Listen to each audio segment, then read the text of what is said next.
Hello, Katie. Hello, How are you? I'm good. How are you? I'm good. Thank you for coming on to Mind Yourself. I'm very excited to have you as a guest. Thank you for having me. Oh, Katie, would you introduce yourself? Yeah, so my name is Katie Trustcott Howell, bit of a mouthful. I am a nutritionist and I specialize in mindset and behavior change. So I Mm. run an online company that helps people overcome gut health and fatigue and yeah, through nutrition and training and mindset, essentially. That's fascinating. Like those three things, nutritionist, mindset, and behavior. Have you focused on those three things because you think they're linked? You believe they're linked? Yeah, massively. Yeah. So anyone can throw like a nutrition plan at you, but it's all about how you incorporate that plan into your life.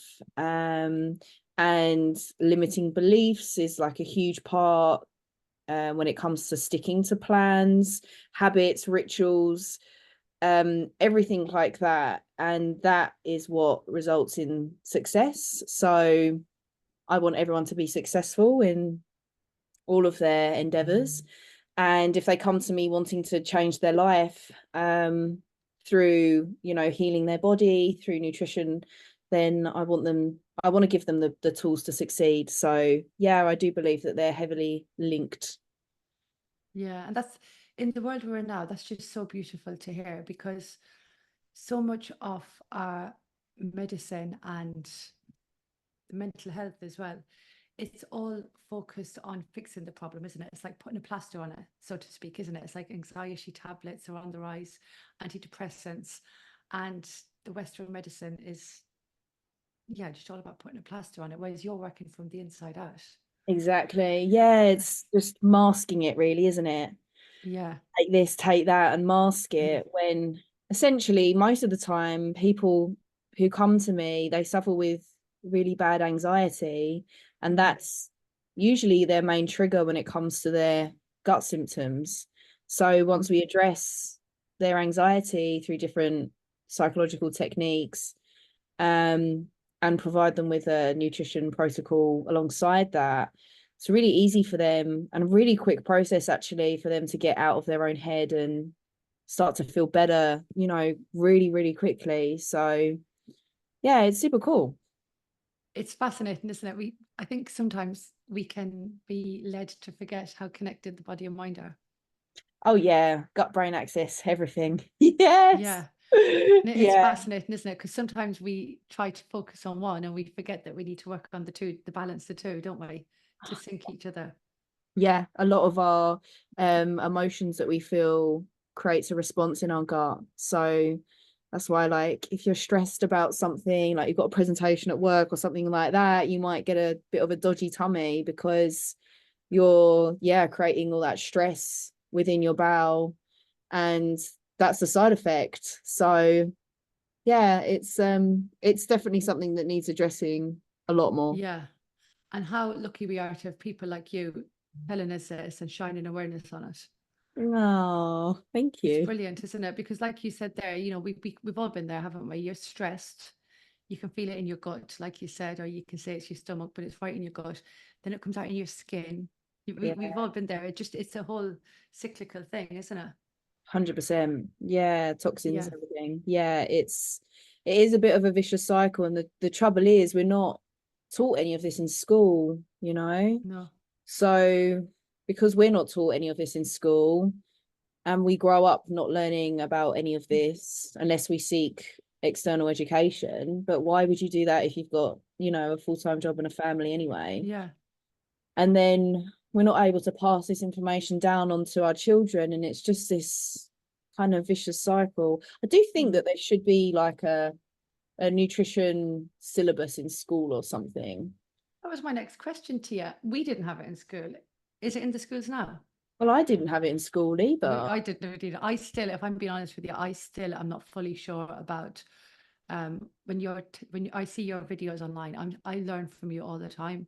I still don't know as much as I should know. I still don't fully know what proteins, carbohydrates I should have, and all the rest. We just Yeah, we would never thought it. no, no, we're not. I don't know. Do It'd you be think interesting. they are now? I don't think so. Honestly, I don't. That's disappointing, isn't it? If they're not, you'd like to think that we would have come further than that. But you know what's fascinating as well, Katie? You know, talking about all this. So I've got two children, and you know, the goal is to feed them healthy and to look after their gut and their body and all of that. Schools, all the schools and the schools and nurseries that they're in give them cereal. And cereal is one of the unhealthiest things that they can put into their body. And it Yeah. just blows my mind. And then I looked into it, I researched it a bit, and the big corporations like Kellogg's and them, they're in with the government, aren't they? There's Yeah. sponsorship deals and there's money, and it all comes down to money. So they say, oh, give your child a bowl of cornflakes, it's got corn. And it's a lie to make money. And Yes. it's so disappointing, isn't it? Yeah, but it's crazy how not a lot of people know about it either.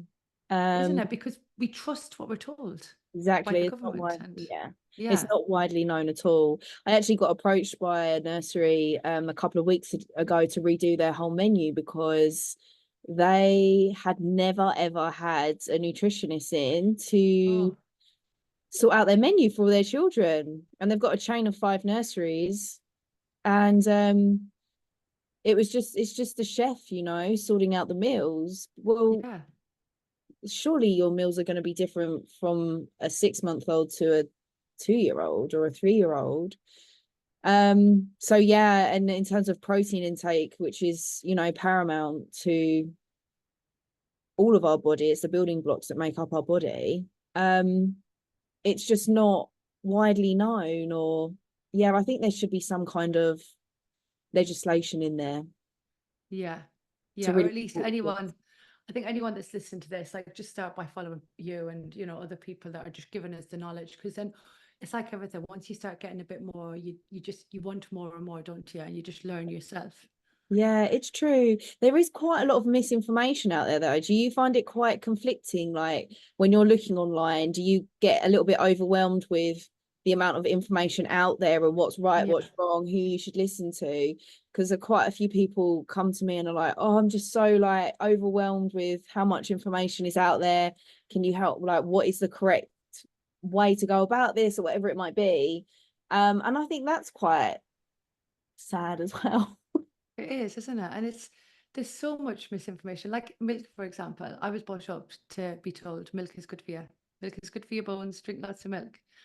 And then I read a research document that said milk isn't good for you because now most of it, you know, the cows and the chemicals and all the antibiotics and everything that's seeped in means that the milk we're drinking or our children are drinking isn't actually good for them. So you're just like, what do I do? Do I give my children milk or do I not give them milk? Is it good for them? Is it not good for them? And that's one small example of all the information that's out there. Yeah, I think in that particular case, it's like zooming out and having a different lens on it. Because when we're babies, milk is our main dietary source. So you feed babies milk, that's all they live on. So it's really important. And usually that's breast milk. But when we grow up and we're adults, it's not our main dietary source. So we're just putting it in maybe a tea or a coffee or maybe making porridge with it. So essentially, it really doesn't matter in the grand scheme of things. Mhm. And people are so paranoid about how much or what milk they're drinking, sorry, when really they're just having a cup of coffee a day. And it's like, Yeah. just have whatever milk you want. You see, it's all the information, isn't it? It makes, like you said, Yeah, what a small thing into a big exactly. thing. It's too Exactly. much, isn't it? Katie, if we rewind back a bit, um, I just want to go back a bit to understand how this all started. So, what were you like as a child? Oh, as a child, Yeah. I was like super creative. Like I never ever watched the TV. I'd just be drawing all the time. I'd just be, yeah, painting. just constantly painting upstairs.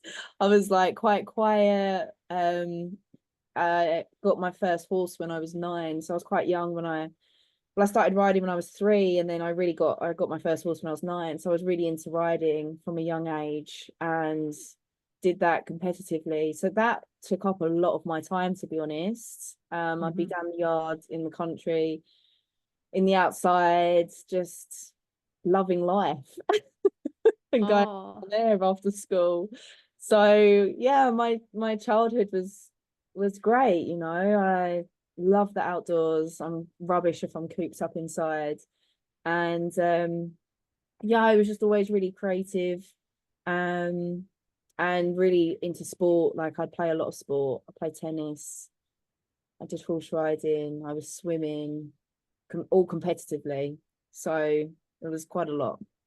I look was at a your busy girl. smile when you say all these things. You just light up and you're literally laughing. It's so lovely to hear. So Yeah. lovely to hear. And what about your teenage years? Did you continue these things, these hobbies and passions into your teenage years? Yeah, I've actually Yeah. still got one of my horses now. He was the one I got when I was 9. So yeah, I've had him Oh, 21 years. Yeah, I've had oh, him a long time. that's so So lovely. yeah, I continued. I actually dropped swimming and tennis and just continued with the riding. So when I was 16, my parents bought me a horse from Holland, and I would travel around the country competing every weekend on her. So, and I would train every day after school. And yeah, my teenage years was just literally just competing and studying. And I moved to Miami when I was 19. So that was quite a big jump for me. Mm, a Yeah. big jump. Did you move for a particular reason, or did you just want to move to Miami? No, I got transferred out there. So I got my first job when I was 17 in London, and I got promoted 3 times, I think. And then the last promotion was to transfer me out there to run the North American sales team. So it was a lot of responsibility for a 19-year-old. Yeah. So Gosh. I got transferred out there. Came back when I was 21 because I couldn't cope with with not having the horses around me. Oh, Yeah. So I did come back every 3 months though. I said that in my contract. I was yeah. like, I'll move out there. I'll accept the promotion if you fly me back every 3 months. And what were you doing? What were you selling? So it was all in banking derivatives. So it was on the Yeah. banking side. It's like capital markets. Um, yeah, I can't tell you a single thing about that now. But it was in banking. And that was really the majority of my teenage years. Yeah. And Yeah. when you came back at 21, did you keep up with the banking? No, I got headhunted for a job in pharmaceutical, and I was in pharmaceutical for 4 years. Yeah. And that was just traveling around the world, meeting clients, linking pharmaceutical manufacturers with CROs. So like when a pharma company wants to bring out a new drug, they outsource it to a CRO that will actually make the drug for them. So I was like pairing those two people together. Mm-hmm. And yeah, I did that for 4 years. So it was super high pressured. Yeah. Yeah, Yeah. it sounds it. Yeah. And what then? What next? I then decided to become a nutritionist and went back to study. And here we are. Here we are. And because I know you, Katie, I know that there's a lovely personal reason behind what you do as well. Yeah, so I was diagnosed Which, with I was actually diagnosed with celiac disease first when I was 18. And and what then exactly is that? so it's an autoimmune disorder where you're allergic to gluten and barley and rye, wheat. I know there's a lot of people that eat gluten-free because they decide to go that way, but unfortunately I'm actually allergic. So yeah, I was diagnosed with that when I was 18. I think it was mainly down to like the stress of the job, the Mm. stress of competing every weekend. Like it was just a lot, you know. And then I was diagnosed with Crohn's disease shortly after that. So my the reason why I wanted to become a nutritionist was to help people who went through the same journey as I did, because there's not much support around nutrition with Crohn's or any kind of gut problem, to be honest. Yeah. IBS, IBD all falls, into the same realm of gastroenterology. So yeah, I just wanted to really, like, not just support these people, but they can resonate. I can resonate with them as well, and they can resonate with me. Yeah. And I think that's really important when you're helping someone get through such a personal struggle that's affecting their life every single day. So yeah. Yeah, because it must be all consuming. It's such a young age, like you said. And it's a stressful age anyway, isn't it? We're just trying to figure out what we want, figure out life, figure out everything. Yeah. So how is it for you when you found out at 19 that you had this diagnosis? Like, how did you feel? Yeah, good question. So I actually didn't take it very well at all. They misdiagnosed me. They thought I had something else, like a kidney infection or something like that. But back then they didn't have anything available in the supermarkets that was gluten free. It just wasn't known at all 12 years ago.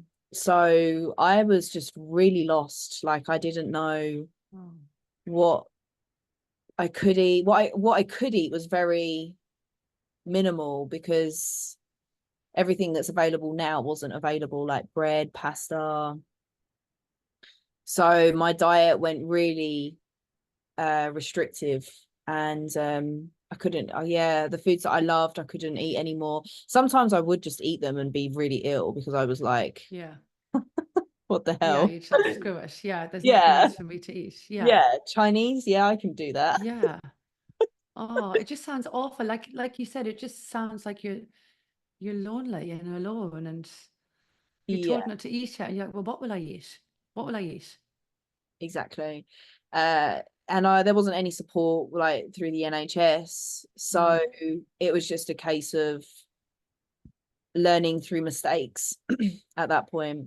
So yeah, I didn't really understand how to read food labels or anything like that, because you're not taught that in school. So I was eating stuff and getting sick and not really understanding why. And then yeah, after many years, I kind of took it really seriously, because the more you damage your gut through eating, the foods that are gonna destroy it ultimately by your own body, it just causes a catalyst for disaster. So yeah, I learned the hard way, I suppose. And when you say you started embracing it, was that before or after then you were diagnosed with Crohn's? It was a bit before, and then Hmm. when I got the Crohn's diagnosis, I really wasn't surprised. Yeah. Were you um expecting it? I wasn't yeah, I wasn't expecting it. I don't know, you kind of do and you don't. I think when you're that sick and you're that poorly, you kind of Mm. just want an answer. It took them 3 years to diagnose me. It took a long time. So Wow. they didn't know what they were treating. So I was basically living in hospital. Oh. Um, and work were great. Like, I took so much time off work. They were really supportive, but it was a really, really rough time. And Mm. once I got the diagnosis, it was kind of like a sense of relief. So I was like, oh, okay, cool. Now they can treat it. Um, although that didn't go too great either, because the treatment that they use, it really destroys your body. So I got some horrendous side effects from that. So essentially, I do what I do now because I don't want people to go through that, just getting diagnosed and then left with no Mm. sense of direction or support or Mm. guidance. So yeah, I wanted to kind of fill that gap for people. And in your words, what exactly is Crohn's for people who don't know? Crohn's is an inflammatory bowel disease. So essentially, your immune system is attacking your body in your gut. So if you're stressed, or you might have food triggers, or you might have environmental triggers, and your body will start to attack itself in your intestines, and you'll start to get ulcers and abrasions in there. And then once they heal, they create scar tissue, and eventually in those areas of diseased bowel, that area closes up and you get what we call a stricture. And then once it's fully closed and no food can get through, that segment has to be removed. So essentially, we don't want to get to that part. We want to just keep it as inflammation, if anything, and teach people how to manage the disease, and manage things like stress, so that our inflammation levels stay really low. Because once our inflammation levels increase, that's when we get a flare up. Yeah. And you know, when you got diagnosed first, you said you were getting treated on the NHS. What does the NHS treatment consist of? Like, what were you told or advised to do by the NHS? Yeah, so I never actually got an appointment with a nutritionist. I was waiting about 5 years for that, but the wait list was so long. And were you offered that, or did you have to ask for that 5-year wait nutrition appointment? Yeah, they did offer it, but that was the wait list. It was 5 crazy. years. Yeah, then I just Why gave up. bother? I got a call from my gastroenterologist actually not that long ago saying, "Do you want a job?" I was like, "No."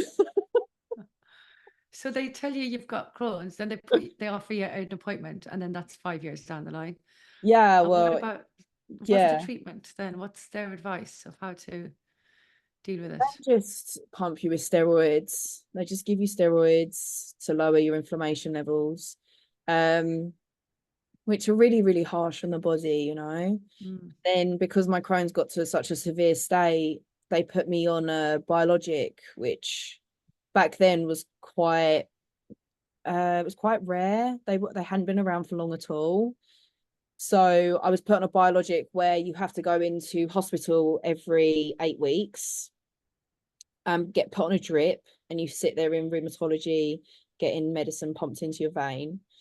And I did that for 6 years, and I got to a point where like my hair was falling out, my skin was horrendous. I was still having flare-ups even though I was on the medication, and I was having really bad flare-ups. They told me, you need to go back on steroids alongside the biologic, and I was like, no, I can't keep doing this. Like my hair, I've got pretty much no hair left. Like my liver was shot to pieces, and my kidneys were failing, and it was just awful.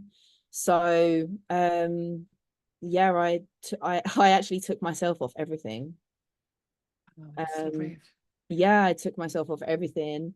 I did a ton of research into like natural replacement medications, and I've been in remission ever since. So I never look back.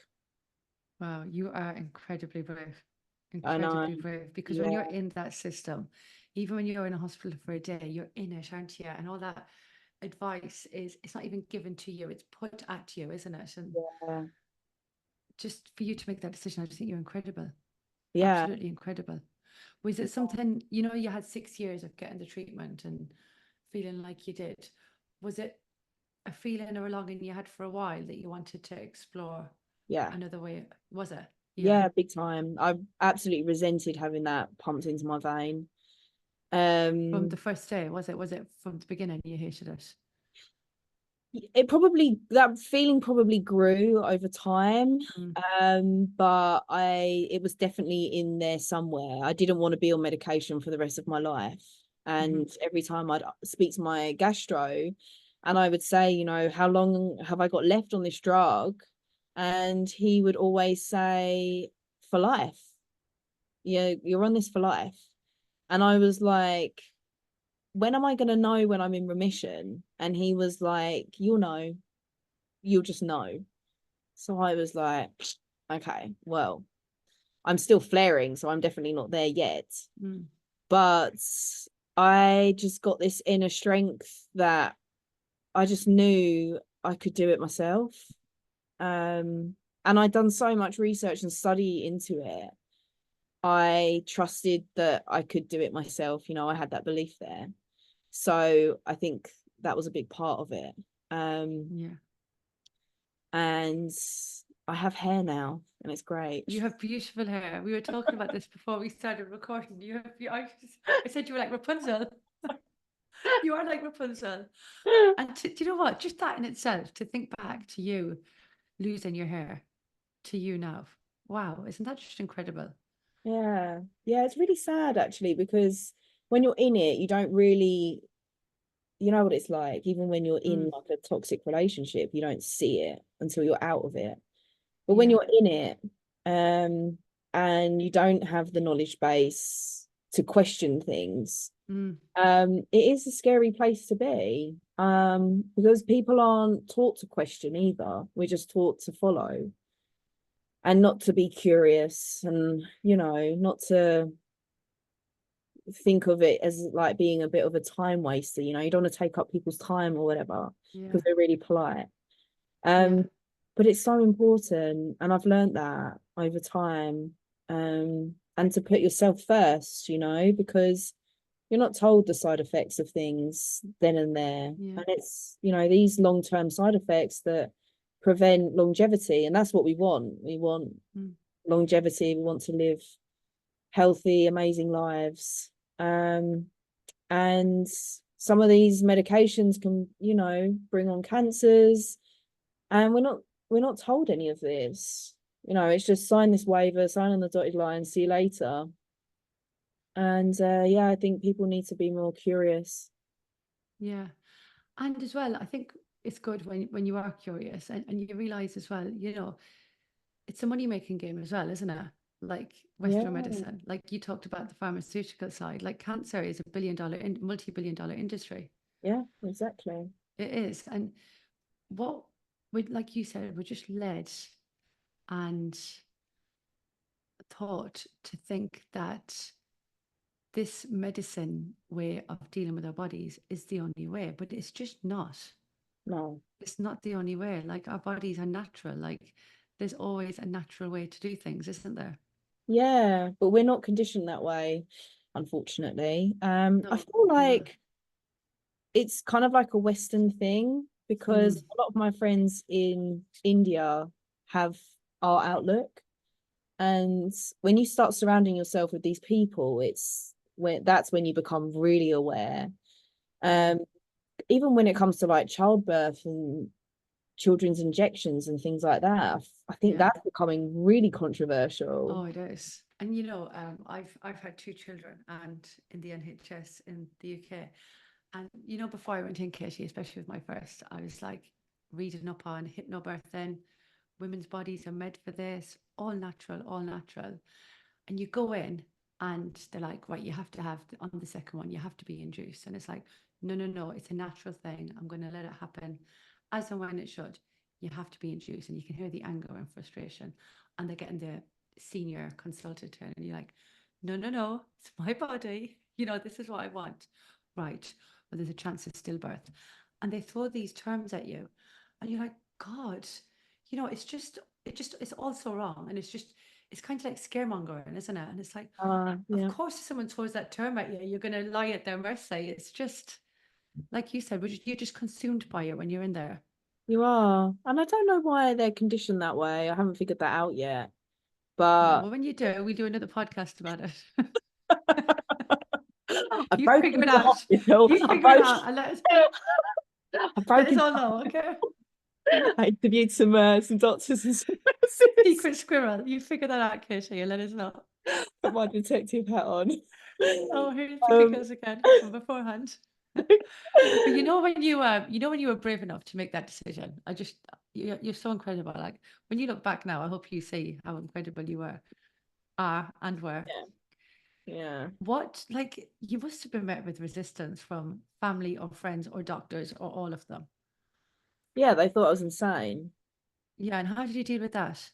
You just block it out, You just Mm, completely block it out, and you just keep reminding yourself that you can do this. Because it's literally just all in your own head. Like, your thoughts are your beliefs, and what you tell yourself you will believe. So if you tell yourself if you hear something and you take it as advice, and you don't, and you only take it as advice, and then you do your own research, and then you decide whether you're going to follow through with that advice, that would be the steps that I would take now, rather than taking the advice and running with the advice. Because I think it's so powerful when you look into something yourself and you make that decision based on what the evidence and what you've read and what you then believe. It gives you that sense of power over your body, and over yourself in general. And you're going to live a much more fulfilling life that way. And hypnobirth is incredible, by the way. I've read a lot about it. Did you do it in the end? It's just like with my first one, it was mostly natural. Like 2 days of it was natural. The second one, it was slightly induced, but then natural as well. So wow, I got to in some sort both times. that's awesome. That's another story, Katie. That's another podcast. Sorry, I completely digressed there. I was like, I need to go back there because a couple of my friends have done hypnobirth. It's fascinating. It is fascinating because, again, we're surrounded by it's just made out to be so clinical, and I've had a fear of it, and up until I was pregnant myself, I had such a fear of it. And when I got pregnant, I was like, it's a natural thing. I need to research. I really, really need to just get more knowledge. It's a natural thing. We need to keep it natural. Yeah. But then when you go to the doctor, they try and shift that back. It's just, it really fascinated me how much they try to shift you back away from the natural thing. Yeah. It's shocking. It's disappointing and it's shocking. It is wild. And it's interesting that you say that, because 3 of my friends that have gone through hypnobirth and they've had their babies at home all said the same thing about the doctors. And they just like wipe their hands here. And where they think that you're really naive because it's your first baby, a lot of people just go with what they're told, because you are scared for sure. Of course. So I think that's really powerful. I've heard great things about hypnobirth and and using it for pain and everything. It's the power of nature again, isn't it? The power of tapping into the potential of our bodies, the power of our bodies. Exactly. And I think people really underestimate that. And like with your story now, if we go back to, you were being pumped with drugs, in your words, for 6 years, and then you decided to come off after doing all your research. What did you do then? What did you focus on? I focused on healing my body, and purely healing my body. And that was through specific natural supplements, a specific diet, nutrition plan that incorporated as many foods as possible, because our gut microbiome thrives on variety, like fermented foods and things like this. And really identifying if I had any trigger foods, because a lot of people might have trigger foods but not really understand what they are, because they love eating certain foods and it doesn't really matter that they're not very well after eating them, So that was a huge part. Obviously I competed in bodybuilding, so I have always trained, and I used movement alongside that. Again, a lot of people that are poorly will still continue on the same training program regardless of how they're feeling, and then they're wondering why they're not getting any better. Where if their body is in such a stress state, doing like a high intensity training session is going to create more stress in the body.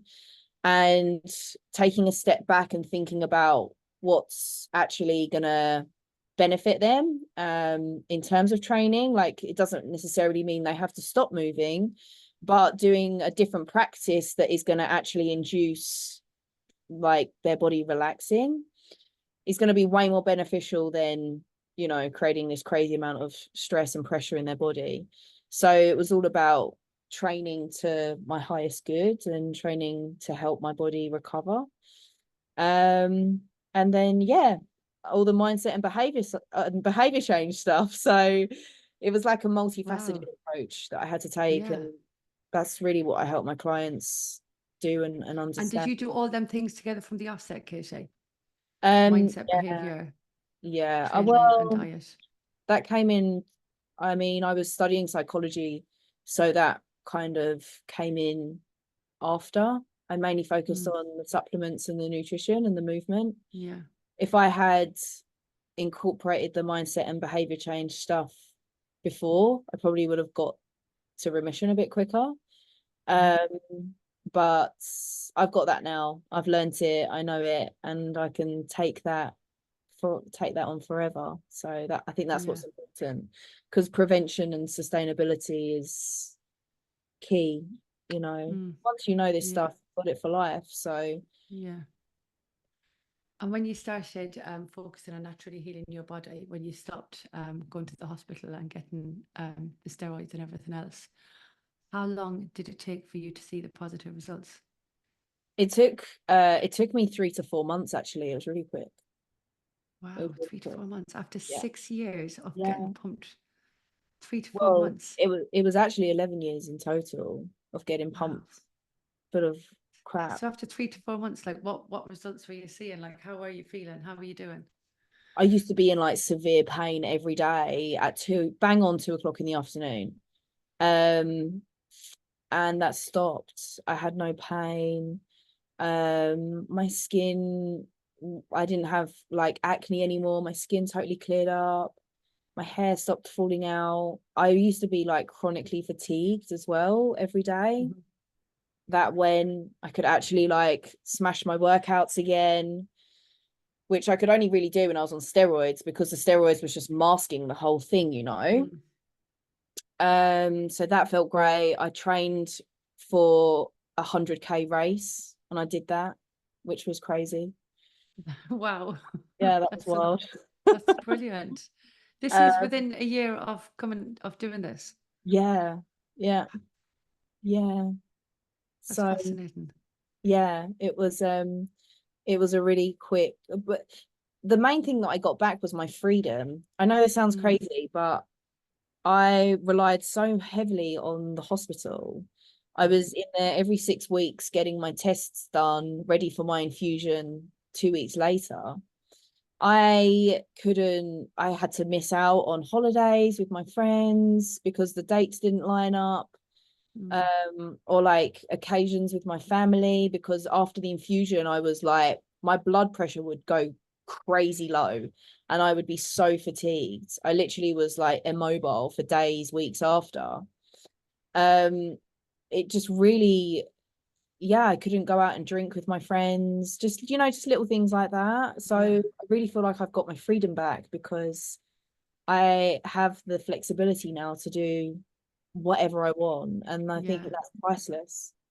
And I can hear that. You were so like, when you were telling the story earlier about going to the hospital, you're so like succumbed to them that you're saying to him, when will this finish? And you're waiting for him to give you the answer about your life. Like that's a lot, isn't it? And now Yeah. you're back in control. It's Yeah, you're the exactly. driver. How beautiful Yeah. that is. Yeah. And it's Wow. wild.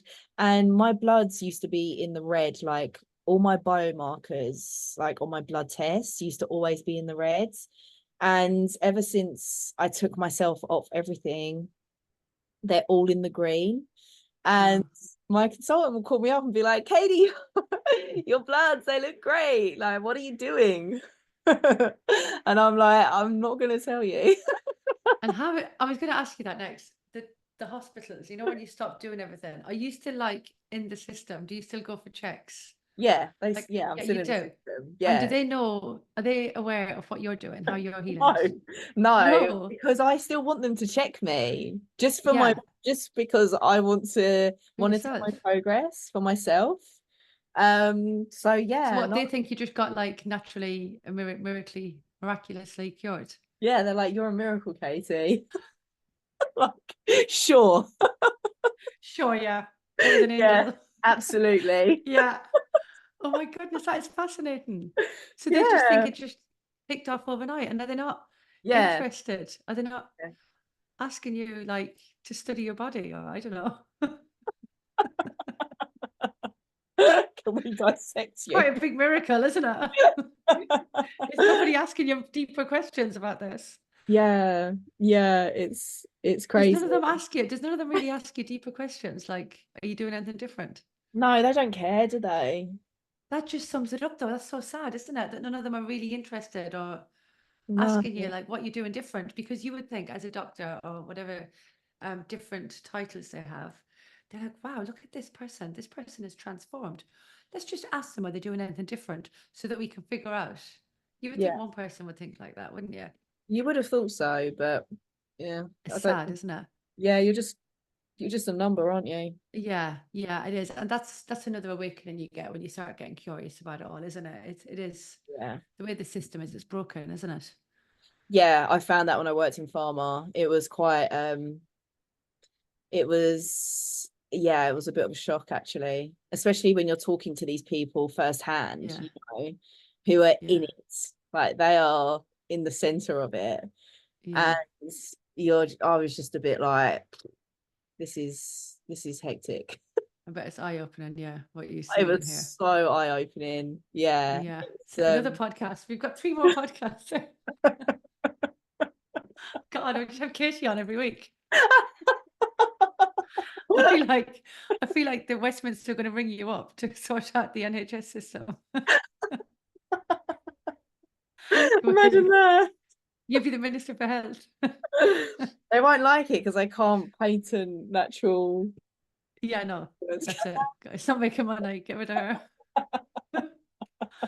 This is just fascinating. I just hope that anyone that is been told or has been told that they have Crohn's gets the opportunity to listen to this, because it's just fascinating. I just think it would be so refreshing and oh, just so lovely to hear this. Imagine if you had heard this, Katie, when you got your diagnosis. Imagine how helpful that would have been. Yeah, well, this is it. And I think this is why I wanted to go after my passion. And it also helps people that have that not might not necessarily have IBD, but they might Mm, suffer with their gut in some way, shape, or form, yeah, um, or have IBS, or they don't know what they've got. They just aren't right, or they struggle with chronic fatigue. It doesn't necessarily have to be within the gut, but usually they're linked. Um, and they listen to this because if you can get over something like that, then you'll have the belief that you can get over whatever it is that you might suffer from. So hopefully yeah. it was quite a few people. It definitely will. You are empowering people, Katie. You're a shining light in this world, and I just know that you're changing lives, and that's incredible. Oh, that's so lovely.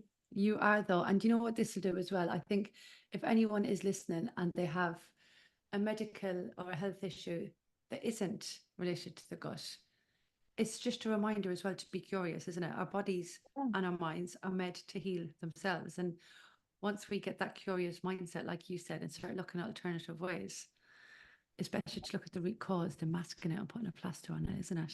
Oh, 100%. And we do it for animals, We want to find the root cause if our animal gets sick. Yeah, Um, we don't just, if they're limping, we don't just put a bandage on their leg and think, get on with it. yeah, We get on look with it. into it. We, Mm, find the root cause of whatever is causing them discomfort or disease. mm, Um, and I think we should do that for ourselves as well and give back. yeah, but you just said it there. We have to do it for ourselves, don't we? Because the way the NHS is, like, it's just all it's also linear, isn't it?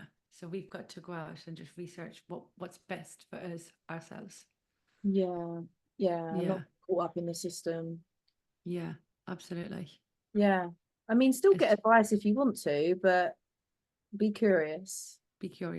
curious, follow Katie and other people like you. It's just how we learn, and to follow someone like you that has been through it as well is just it's just so helpful.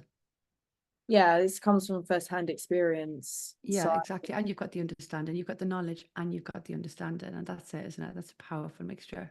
yeah, I think Yeah, so. I think, yeah, yeah, it's just like I said earlier, you can really resonate. And I think yeah, that's really important when you're, talking about health yeah. and quality of life and things like that. It is, and you're nice, and you're nice, so it all mixes together. Well, You're thank good fun. You're welcome. Katie, I always end it doing the same 3 questions with every guest I have on. I Okay, know cool. we're coming near the hour. Is that okay with you? Yeah, hit me. Okay. Oh, okay. Hit me. Right. Okay. So the first one, if there is someone listening to this that's in the same or a similar position to the one that you were in, Yeah. what would you like to say to them? I would say to them to not feel so overwhelmed. So zoom out of the situation and take a different lens on how you're feeling right now, because time is in the essence, and you might be getting bombarded with information through like doing research yourself, and you might be getting carried away and spiraling, or you might be getting bombarded by the hospital or whatever it might be. That's probably not likely, but do not isolate yourself. You're not alone in this journey. I have an amazing community of people. I'm sure other people do. And it's really important to surround yourself with people who are going to support you and be there for you. And don't take the diagnosis in a negative way. I would flip it round and look at it as a positive. And it might just be a warning sign that your body's giving you to check in with yourself, check in with your relationships, your lifestyle, and it's bringing that awareness to you to possibly start looking after yourself in a different way. And I encourage that, so try to not, just spiral out of control and get really anxious and stressed about the situation. Try and flip it around as a positive, and take that, and drive forward with that. That is so powerful. Yeah. So powerful. The next one is, what have you learned about life? Oh my goodness.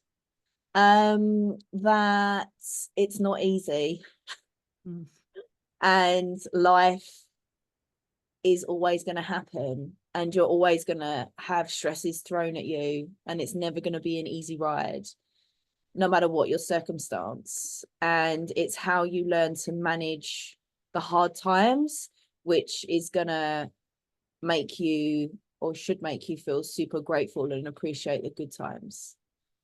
So if you can get through the hard times, always look at it as a learning opportunity. I always say to my clients, failure is feedback. And I hope that enables someone to really practice gratitude, because you should practice gratitude every day. Okay, so I love that. That's one of the NLP presuppositions, isn't it? Failure is Yeah. feedback. I love that. I love it. It's my favorite one. Yeah. And it is, isn't it? I Yeah. think before you change your mindset to a curious one, again, we're programmed to think of failure is a bad thing, but it's how we learn. It's our learning opportunity, isn't it? I actually hated failing. Like, I would take it really personally, until recently. And I think a lot of people put a lot of pressure on themselves to succeed. Too much pressure. I certainly did. And when you don't, you get into this horrible hole of negativity. So yeah, if you change your mindset so that failure is just a learning curve, like you'll learn from failure. So it's great. Like, the more you fail, the more you learn, and that's awesome. And when you succeed in something, then that's great. And it's easy and it's great. And that's when you can feel really thankful. But failing is the fun part. Yeah, it is where we learn. It's all Yeah. the cushy parts, isn't it? Yeah. And the last one, what do you think is the secret to life? The secret to life is love.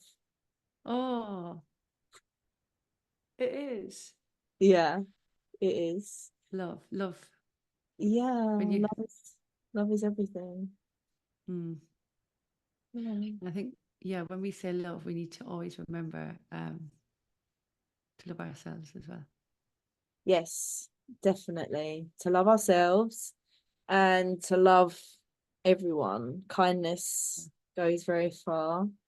And the more love you have to give, the more love will come back to you. And yeah, I just think love is life. Oh, there's such lovely answers. This has been such a pleasure. I cannot believe it's been an hour. I We sit know. here all night chatting Time and giggling. flies. We can start planning out my detective. Yeah. Your little super secret squirrel in the NHS thing. Your picture will be up on all the hospital doors. Warning. Do not let this lady in. This miracle lady.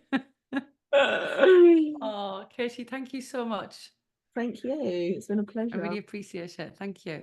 Yeah, thank you very, very much.